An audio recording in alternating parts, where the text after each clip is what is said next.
Jay here. Today I'm coming to you guys with a house hunting video.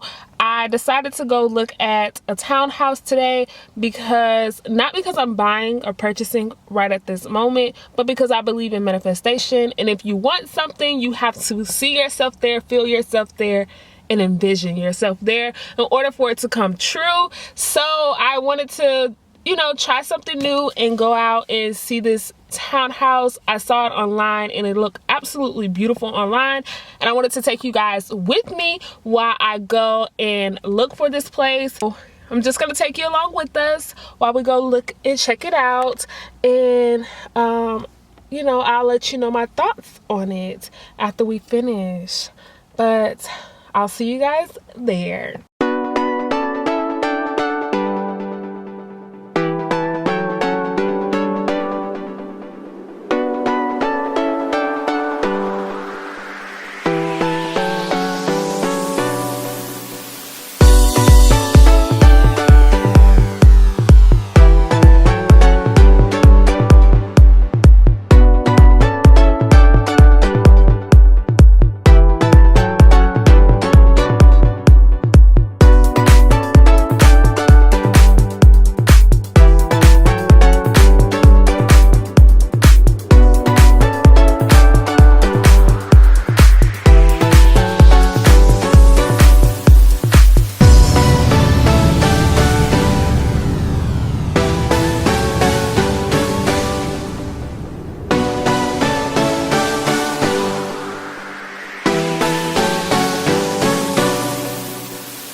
open house. It was really, really nice. I really like it. Like I said, I do believe in manifestations. So you gotta feel and see what you want in order for it to come to pass. Yes. And I wanted to go and manifest that and put it into the atmosphere. If you guys enjoyed this type of video, let me know down below, and I'll, you know, maybe do more of these. Don't forget to like, comment, and subscribe, and I will see you guys in my next video. Bye.